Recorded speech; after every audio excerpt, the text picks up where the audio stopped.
నియోజకవర్గాలలో కాంగ్రెస్కు కేడర్ ఉన్నా నడిపించే లీడర్లు లేరు. పార్టీ ఇన్ఛార్జీలు ఉన్న చోట్ల ప్రతిపక్ష ఎమ్మెల్యేలు ప్రజా సమస్యలపై ప్రభుత్వాన్ని విమర్శిస్తున్నా కౌంటర్ ఇచ్చే దిక్కు దివాణం లేకుండా పోతోందని వినిపిస్తోంది. దీంతో కేడర్లో నిరుత్సాహం నెలకొని స్తబ్దతకు దారితీస్తోంది. హైదరాబాద్ సమీపంలోని ఓ స్థానంలో ఈ పరిస్థితి కాస్త ఎక్కువగానే ఉందన్న విశ్లేషణలు లేకపోలేదు. గ్రూపులతో కాంగ్రెస్ ఆగమాగమవుతోందా? కార్యకర్తల్ని నడిపించాల్సిన నేత దూరంగా ఉండడంతో పార్టీ బలహీనపడుతోందా? సమస్యల్ని పట్టించుకొని కాంగ్రెస్ ఇన్ఛార్జి తీరుపై జనం ఆగ్రహంగా ఉన్నారా? ప్రతిపక్ష ఎమ్మెల్యే ఉన్న స్థానంలో పార్టీ బలోపేతానికి చర్యలు లేకపోవడంపై కార్యకర్తల అభిప్రాయాలేంటి? కాంగ్రెస్ ఇన్ఛార్జ్ ఎంపీ మధ్య విభేదాలతో హస్తం పార్టీ భ్రష్టు పట్టుకుపోతున్న పెద్దలు పట్టించుకోవడం లేదా? ఇంతకీ ఏ స్థానంలో ఈ పరిస్థితి ఉందో ఈ స్టోరీలో చూద్దాం. తెలంగాణ కాంగ్రెస్ లో సమన్వయ లోపం చాలా పెద్ద సమస్య. అంతర్గత విభేదాలు, సరైన సమాచారం లేకపోవడంతో తలో దిక్కు వెళ్తుంటారు. ఐక్యతా లోపంతో ప్రజల్లోకి తప్పుడు సంకేతాలు వెళ్తుంటాయి. ఒకరికొకరు పొంతనలేని ప్రకటనలు చేయడం, భిన్నాభిప్రాయాలు వ్యక్తం చేయడంలో ఆయా నియోజకవర్గాల్లో పార్టీ పునాదులు బలహీనపడేలా చేస్తున్నాయి. హస్తం పార్టీ అధికారంలో ఉన్నప్పటికీ ఎంపీలు, ఎమ్మెల్యేలు, అసెంబ్లీ ఇన్ఛార్జీల మధ్య సఖ్యత లేకపోతే క్యాడర్కు నిరాశ, నిస్పృహలే మిగులుతాయి. జనగామలో ఇదే పరిస్థితి ఉంది. నేతల గడబిడ వ్యవహారాలతో ఇక్కడ కాంగ్రెస్ లో గందరగోళం నెలకొంది. జనగామ జిల్లా కేంద్రం అయినప్పటికీ ఈ అసెంబ్లీ స్థానంలోని కొన్ని ప్రాంతాలు సిద్దిపేట జిల్లాలోకి వస్తాయి. గత ఎన్నికల్లో ఇక్కడ ఓడిపోయిన కొమ్మూరి ప్రతాప్ రెడ్డి ఇన్ఛార్జిగా ఉన్నారు.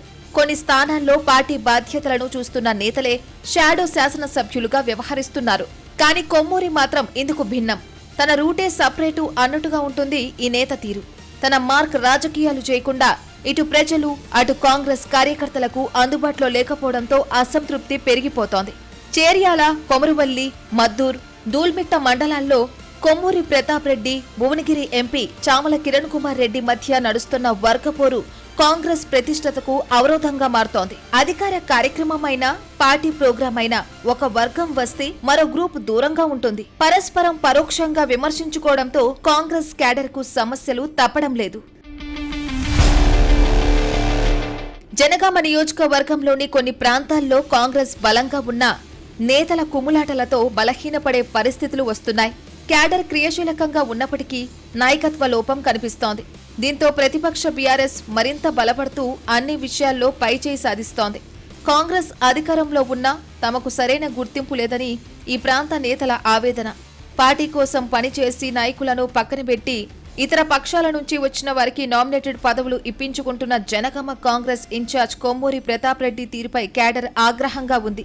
మరోవైపు బీఆర్ఎస్ ఎమ్మెల్యే పల్లా రాజేశ్వర్ రెడ్డి ప్రజల్లో ఉంటూ ధాన్యం సేకరణ, విత్తనాలు, ఎరువులు వంటి అంశాలపై కాంగ్రెస్ ప్రభుత్వ విధానాలు ఎండగడుతూ అందరి దృష్టిని ఆకర్షిస్తున్నారు. కానీ కాంగ్రెస్ ఇన్ఛార్జ్ కొమ్మూరి ప్రతాప్ రెడ్డి కారుపాటి శాసనసభ్యుడికి కౌంటర్ ఇచ్చే ప్రయత్నం చేయకపోవడంపై కార్యకర్తల్లో అసహనం వ్యక్తమవుతోంది. హస్తం పార్టీ బాధ్యతలను చూస్తున్నది చేతులు కట్టుకుని కూర్చోవడానికా అన్న ప్రశ్న వస్తోంది. గ్రామ పంచాయతీలతో పాటు చేర్యాల మున్సిపల్ ఎన్నికల్లో ప్రతిపక్ష బీఆర్ఎస్ అభ్యర్థులే ఎక్కువ స్థానాల్లో గెలవడాన్ని సీఎం రేవంత్ రెడ్డి ప్రస్తావించిన అంశాన్ని గుర్తుపెట్టుకోవాలి. దీనిని పరిశీలిస్తే చేర్యాల ప్రాంతంలో కాంగ్రెస్ పరిస్థితి ఎలా ఉందో అర్థం చేసుకోవచ్చు. నాయకత్వ లోపానికి ఇది నిదర్శనంగా నిలుస్తోంది. ఇక చేర్యాల కేంద్రంగా రెవెన్యూ డివిజన్ ఏర్పాటు చేస్తామని గత ఎన్నికల్లో రేవంత్ రెడ్డి ఇచ్చిన హామీ నెరవేరలేదు. దీంతో ప్రతిపక్షాలు ఈ అంశాన్ని వేలెత్తి చూపుతున్నాయి. మరోవైపు సిద్దిపేట జిల్లాల్లో ప్రముఖ పుణ్యక్షేత్రమైన కొమరవల్లి మల్లన్న ఆలయ పాలక మండలి గడువు ముగిసి 3 నెలలు కావస్తున్న కొత్త బోర్డును నియమించలేదు. ఇక్కడి వసతులు, దర్శనం వంటి విషయాల్లో భక్తులు సమస్యలు ఎదుర్కొంటున్నా పట్టించుకునే దిక్కు లేకుండా పోయిందన్న విమర్శలు ఉన్నాయి. చేర్యాల ప్రాంతంలోని పలు గ్రామాల్లో ధాన్యం కేంద్రాలను ఏర్పాటు చేయకపోవడం విమర్శలకు తావిచ్చింది. ఈ అంశంపై నోరు విప్పని కాంగ్రెస్ ఇన్ఛార్జ్ కొమ్మూరి ప్రతాప్ రెడ్డి తీరుపై రైతులు ఆగ్రహంగా ఉన్నారు. వ్యవసాయ మార్కెట్ కమిటీ దుకాణ సముదాయం ప్రారంభోత్సవానికి కొమ్మూరి గైర్హాజరవ్వడం కాంగ్రెస్ నాయకులను నిరాశకు గురి చేసింది. ఇవన్నీ పార్టీకి నష్టమన్న అభిప్రాయాలు ఉన్నాయి. ఒకప్పుడు కాంగ్రెస్కు కంచుకోటగా ఉన్న చేర్యాల ప్రాంతంలో పార్టీ పరిస్థితి రోజురోజుకు దిగజారుతున్నా పట్టించుకునే దిక్కులేదన్న క్యాడర్ ఆవేదన ఎవరికీ అర్థం కావడం లేదన్న అభిప్రాయాలు ఉన్నాయి. నాయకత్వ లోపంతో రోజురోజుకు కాంగ్రెస్ గ్రాఫ్ పడిపోతుందన్న ఆందోళన వ్యక్తం చేసేవారు లేకపోలేదు.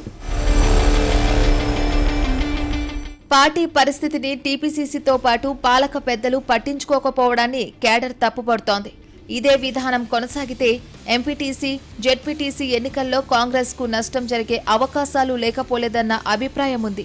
మొత్తం వ్యవహారం వచ్చే అసెంబ్లీ ఎన్నికలపై ప్రభావం చూపినా ఆశ్చర్యపోవాల్సిన పని లేదనే విశ్లేషణలు ఉన్నాయి. మరి పార్టీ, ప్రభుత్వ పెద్దలు దిద్దుబాటు చర్యలు చేపడతారా లేక ఇలానే గాలికి వదిలేస్తారా అని కేడర్ ప్రశ్నిస్తోంది. ఏం జరుగుతోందో చూడాలి.